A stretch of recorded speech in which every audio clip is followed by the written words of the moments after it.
방금 전에 얘기예요. 경제부총리 유승민, 노동부 장관 심상정.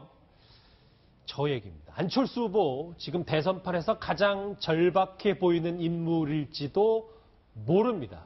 그가 오늘 마지막 카드를 던졌다는 분석이 나오고 있는데 이현정 의원님. 네.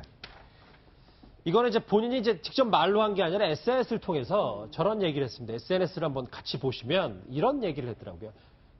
그러니까 뭐 유승민 후보가 정확히 경제부총리다. 노동을 심상정 후보에게 맡기겠다는 게 아니라 함께 가자는 뉘앙스의 얘기를 했어요. 이게 마지막 그 수를 던진 겁니까? 글쎄 이게 참 수라고 하기에는 좀 부족한 면이 좀 많아 보이죠. 왜냐하면 사실 이제 뭐 심상정 후보나 유승민 후보 볼 때는 좀 기분이 나쁘지 않겠습니까? 자기가 아무도 이야기도 없이 갑자기 총리하라, 뭐 노동부 장관하라 그러면 그거 하겠습니까? 저거는 이제 저희가 한번 더 구체적으로 풀어서 써본 거고요. 그러니까 뭐냐면 상대방 입장에서 본다면 지금 이제 유승민 지금 이제 안철수 후보가 김종인 전 비대위원장을 영입을 해서 개혁공동정부위원장을 했지 않습니까? 근데 이게 이제 후보 단일화를 위한 어떤 그런 모습이었는데 이제 거기서보다는 지금 이제 본인이 이제 지금 급하니까 이제 올린 거거든요.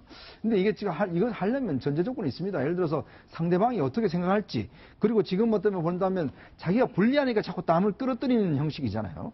근데 이게 그냥 쉽게 이렇게 이야기할 게 아닙니다, 사실은. 어떤 면에서 이는 후보 간의 어떤 A의 문제죠. 왜냐하면 상대방은 아무 생각도 안 하는데 내가 상대방한테 하겠다 이렇게 한다면 이건 선거에 또 이용하는 측면이 미리 조율도 안 된 상태에서. 그렇죠. 그러니까 그렇기 때문에 이거는 제가 볼 때는 안철수 후보 입장에서 본다면 오히려 예를 들어서 양쪽과 이야기돼서 김종인 대표가 나와서 뭔가 이야기를 한다든지 이런 식의 형식을 밟으면 국민들 입장에서 고개를 끄덕이겠지만 지금 저렇게 SNS를 통해서 한마디 올린 것 자체는 충분히 자기 선거에 이용하기 위한 것이 아닌가라는 그런 의심을 할 수밖에 없고 또 실현 가능성도 지금부터 보면 좀 불리하니까 한다라는 그런 것들 좀 벗어나기가 굉장히 힘든 어떤 면에서 보면 좀 성의가 없다. 저는 그렇게 성의 없는 카드다. 근데 이건 안철수 후보 쪽 입장에서 한번 제가 또 말씀드리는 게 필요할 것 같은데요. 솔깃한 얘기예요, 사실은. 왜냐하면 유승민, 그다음에 심상정 두 후보가 지금 국민들한테 TV 토론이나 이런 자리에서 보여주는 모습들 보면은 참 같이 함께하면 참 좋겠다. 이런 생각들을 국민들 중에 하시는 분들이 굉장히 많을 거예요. 그러니까 안철수 후보가 아닐 유권자도 있지 않겠습니까? 물론 또 아닌 유권자도 있을 수 있지만 그래서 이걸 뭐 함께 합시다 이렇게 제안했다기보다는 내가 이렇게 되면 요청하겠다 이런 의미로 이제 쓴 건데 그걸 너무 우리가 과도하게 해석할 필요는 없을 것 같다고 생각이 되는데요. 그러니까 여기에 숨겨져 있는 전략을 우리가 바라볼 필요가 있을 것 같은데 안철수 후보 입장에서는 개혁공동정부 구상이 일종의 이제 막판 뒤집기 전략으로 나온 것 같아요. 막판 뒤집기. 네. 그러니까 안철수 후보가 위치할 수 있는 어떤 굉장히 가치 있는 자리는 사실은 이념의 어떤 중간 그리고 어떤 사회 갈등을 조정하거나 중재할 수 있는 그러니까 분열의 후보 아이콘이 아니라 화합이나 통합의 아이콘으로 안철수 후보가 가는 게 좋겠다. 이렇게 선대위 안에서는 아마 판단을 했던 것 같고요. 그런 화합이나 이런 통합의 어떤 이미지를 살릴 수 있는 방법은 개혁 공동정부처럼 나랑 다른 생각을 갖고 있는 사람도 품을 수 있는 후보 이런 이미지를 만드는 게 좋겠다고 하는 아마 내부 판단을 내렸을 것 같고 그런 차원에서 안철수 후보가 전략적으로 이거를 올려놓은 것이다. 좀 그렇게 생각합니다. 그런데 이게 이제 판을 흔들려면 이런 식으로 이렇게 무성의하게 던져서는 안 되는 거죠. 그러니까 제가 앞서 말씀드렸듯이 정말로 유승민 후보를 실제로 찾아가야 되는 거죠. 삼고초려 뭐 계속 거부당하더라도. 저렇게 계속 SNS에 올리는 게 아니라. 그렇죠. 경제를 맡아달라. 예를 들어. 예. 그렇게 해서 우리가 뭐 나중에 대선 끝난 다음에 연정을 하자라고 강력하게 요구를 해야 되는 것이고 심상정 후보에게도 마찬가지죠. 역시 노동 문제는 이번 TV 토론 해보니까 정말 이 심상정 후보만큼 아는 사람도 없고 그리고 기본적으로 이념도 나하고 같다. 기본적인 정책 지향도 같다. 그러니 우리 대선 끝나고 나서 합칩시다.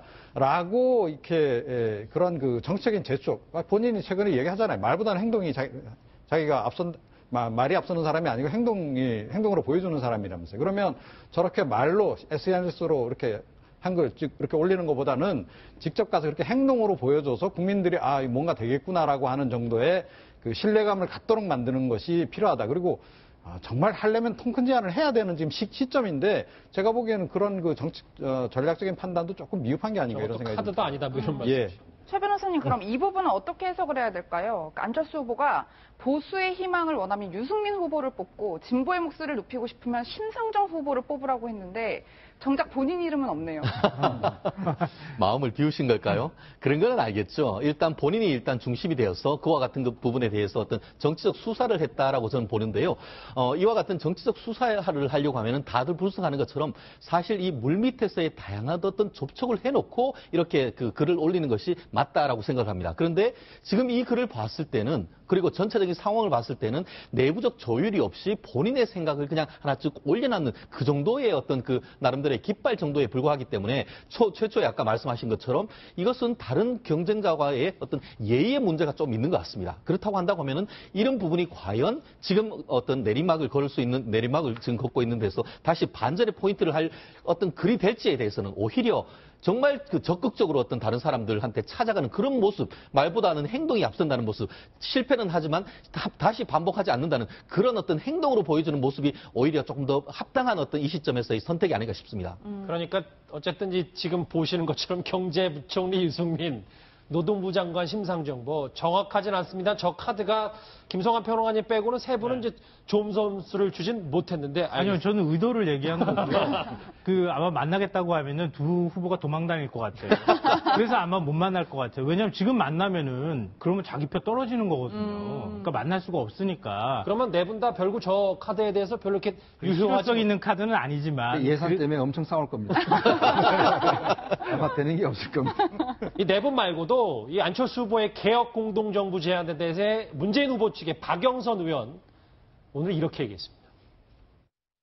그 안철수 후보가 얘기하는 개혁 공동정부는 그냥 그 선거를 앞두고 정치 세력 간의 어떤 그 이합 집산을 하겠다 이제 그런 것으로 저희가 읽혀집니다. 그런데 저희는 그런 어떤 그 표피적인 것과는 완전히 다르게 국민 통합을 위한 목표를 가지고 정의에 동의하시는 분하고는 그 누구나 상관없이 개혁적 보수, 합리적 진보 진영과 함께 하시겠다라는 게 문재인 후보의 생각이고.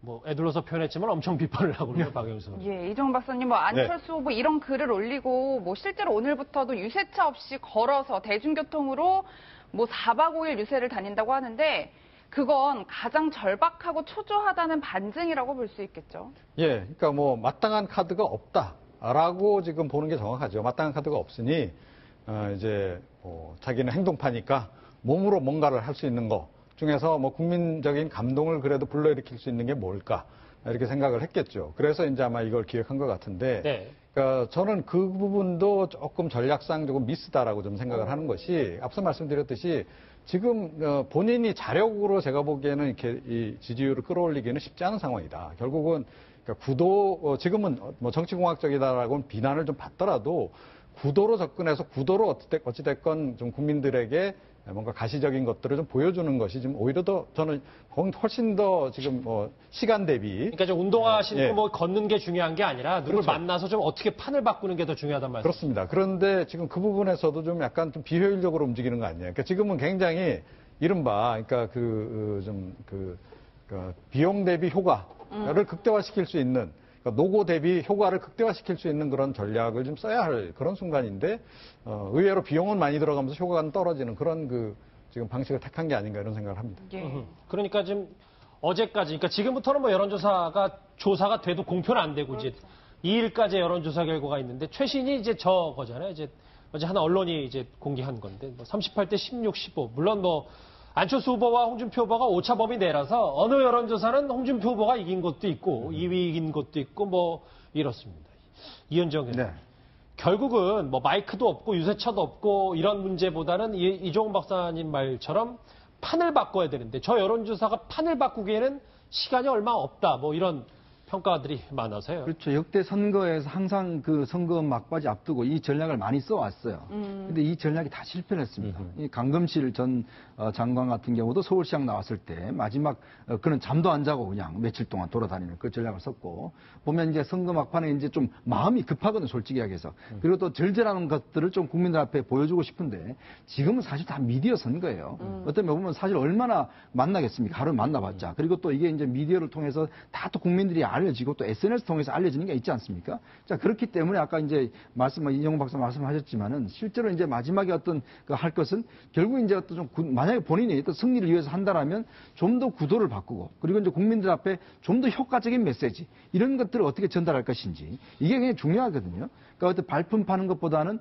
제가 볼 때는 오히려 메시지와 미디어 전략 쪽을 더 강화하는 것 그리고 이제 구도를 하는 것들 이게 필요한데 문제는 후보의 입장이 절절하겠죠. 그러니까 밑에서도 반대를 못할 겁니다. 나는 지금부터 이제 걸어서 하겠다는데 누가 그걸 말리겠습니까? 그러니까 얼마나 또 힘들겠습니까? 지금 집에도 안 들어가고 다 살림 지금 차에 싣고 지금 다니신다는 거 아니겠어요? 그런 면에서 본다면 본인의 어떤 의지와 어떤 절절함은 알겠지만 선거운동에서 과연 효과를 있을지에 대해서는 좀 의문입니다. 효과가 있었던 적이 있었어요. 효과 있었던 적이 있었어요? 2014년 그 세월호 참사 직후에 6.4 지방선거 있었잖아요. 그때 거의 뭐 새누리당이 다 진다고 얘기했을 때 그렇죠. 그때 새누리당이 마지막에 꺼내든 카드가 뭡니까? 피켓 들고 한 번만 더 도와주십시오. 이거였잖아요. 광화문에도 나와가지고. 근데 그게 굉장히 효과가 있었다는 평가가 있었거든요. 마지막에 몸 낮추고 자신의 절박감을 보여주는 게 그게 또 국민의 마음을 흔들 수 있는 효과들도 있을 수 있거든요. 아마 안철수 후보 쪽에서 지금 이제 뚜벅이 유세를 생각한 게 그런 어떤 절박감이나 절절함을 좀 보여주는 차원이 아닐까 싶어요. 이 안철수 후보 쪽은 지금 절박하고 저렇게 뭐 한복 입은 모습도 화면으로 만나봤는데 그런데 문재인 후보 측에서 또 하나의 구설 비슷한 게 하나 나왔습니다. 그 목소리가 뭔지 한번 들어보실까요? 정의당이 열심히 하시는 건 문재인 당선 될 테니 그 정의당의 정신도 지켜주십시오. 이렇게 선거운동을 하고 계신 거 아니겠어요? 심상정 후보로 정권교체 한다는 생각은 안 하지 않습니까? 네. 최 변호사님, 심상정 후보가 저 얘기 들으면 너무 속상할 것 같아요. 기본적으로 저런 거죠. 뭐냐면 옆에 큰 마트가 있는데 옆에 있는 작은 시장 우리가 있으니까 옆에 그 문 닫아도 되지 않느냐 이런 논리가 되는 것이죠. 결국 지금 심상정 후보 같은 경우에도 저와 같은 그 후보 그 멘트에 대해서 아니 이거는 거대 정당의 갑질이다. 이런 취지로 지금 비판을 하고 있지 일종의 않습니까? 갑질이다. 그렇죠. 그렇게 얘기를 하고 있는 것 같은데 그만큼 어떻게 보면 심 후보가 이 차찬 속의 태풍을 넘어서 상당 부분 의미 있는 어떤 그 보수층의 진보 측의 어떤 표를 확장해 나고 있는 것에 대한 어떤 그 민주당의 어떤 불편함 이런 것을 애들로 표현하는 것 같은데요. 이번에는 만만치 않은 것 같습니다. 오히려 지금 민주당이 저렇게 나왔을 때 민주당이 어떤 불안해 보이는 것이 오히려 특히 20대 같은 경우에는 저희가 최근 여론조사 보면 한 15% 이상 어떤 심상정 후보를 지금 지지하고 있는 그런 모습에 오히려 반발을 일으킬 수가 있습니다. 그렇기 때문에 어떤 페어플레이하는 그런 정신이 지금은 필요한 것이고 만약에 저렇게 했을 경우에 나중에 어떻게 보면 대기업이 중소기업과 상생하라는 정책을 했을 때에 어떻게 그 기업들과 어떤 국민들을 설득하겠습니까? 그런 부분을 좀 더 수권 정당으로서의 생각을 해봐야 되는 부분이 아닐까 싶습니다. 지금 보신 화면, 방금 전에 보신 화면이 이제 심상정 후보와 당시 2012년에 문재인 후보가 단일화했을 때 화면 잠깐 보셨어요. 예. 이현정 의원님. 네. 문재인 캠프 측 또 하나 나온 게 저거 얘기를 비교를 하더라고요. 2010년, 그러니까 7년 전에 지방선거 때 한명숙 당시 서울시장 후보와 유승민 경기도지사 후보가 떨어진 게 노회찬 후보, 그러니까 일단 당시 이제 통합진보당이 좀 표를 갉아먹어서 그렇다. 여러 가지 논란이었어요. 그런데 지금 이 논란을 되풀이하자는 건 아니다. 뭐 이런 얘기를 했어요. 그러니까 이제 그때 당시에 노회찬 의원이 끝까지 완주를 해서 3.3%를 득표를 했습니다. 그러니까 그러다 보니 결국 이제 아슬한차로 이제 오세훈 후보가 그때 이제 당선이 됐지 않습니까? 그러다 보니까 이제 그때 기억들 때문에 다시 하는 것인데.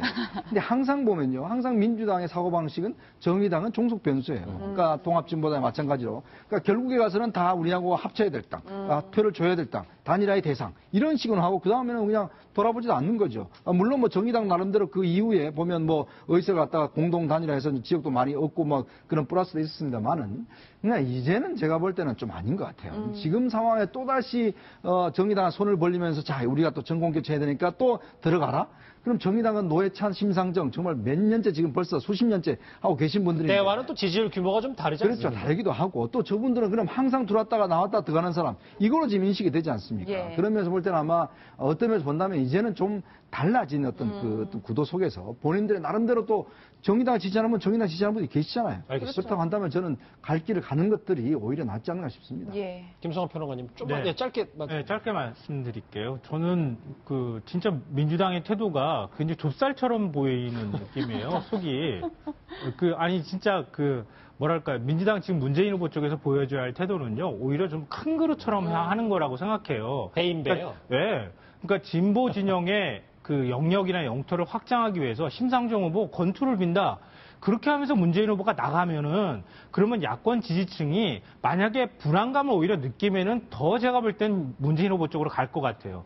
근데 심상정 후보 멀쩡하게 지금 완주하겠다고 가는 후보한테 당신들이 우리 좀 지지율 떨어지면 우리한테 지금 와야 된다. 뭐 이런 식으로 얘기하면은 진짜 좁쌀이잖아요.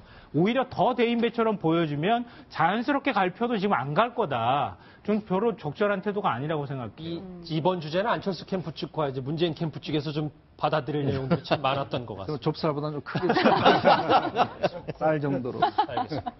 갑자기 뭐 중간에 훅 치고 들어오셔가지고 알겠습니다. 다음 주제 지금 2분 위기에서 바로 넘어가 보겠습니다. 주제는 바로 이겁니다.